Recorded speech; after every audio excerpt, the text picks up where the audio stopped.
Usap-usapan ngayon sa social media ang biglaang paglalapit at pagiging sobrang close nina Jillian Ward at Kitty Duterte, bagay na ikinagulat pero ikinatuwa rin ng maraming netizens.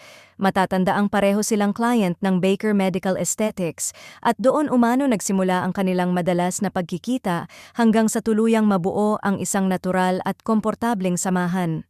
Sa mga kuhang lumabas online, kapansin-pansin na hindi pilit ang closeness ng dalawa, bagkus ay parang matagal ng magkaibigan na sanay sa presensya ng isa't isa.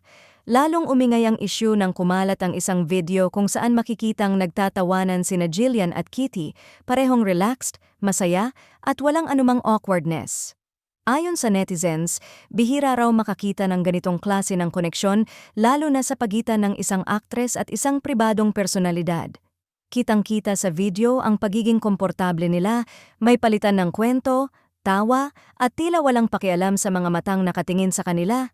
Para sa marami, malinaw na indikasyon ito na hindi lang basta kakilala ang dalawa, kundi may nabubuong tunay na pagkakaibigan. Hindi rin maiwasang ikumpara ng ilan ang personalidad ng dalawa. Si Jillian Ward na kilala sa pagiging simple, approachable, at grounded sa kabila ng kanyang tagumpay sa showbiz, at si Kitty Duterte na mas kilala bilang tahimik ngunit may strong presence. Ayon sa mga fans, posibleng nagtagpo ang dalawa sa parehong wavelength, parehong totoo, walang arte, at komportableng maging sarili. Kaya hindi na raw nakapagtataka kung bakit mabilis silang nag-click at naging close sa isa't isa.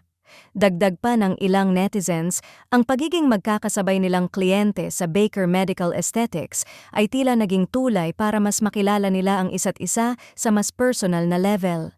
Sa halip na puro beauty treatments lang ang agenda, nauwi raw ito sa kwentuhan, bonding, at tuloy-tuloy na komunikasyon.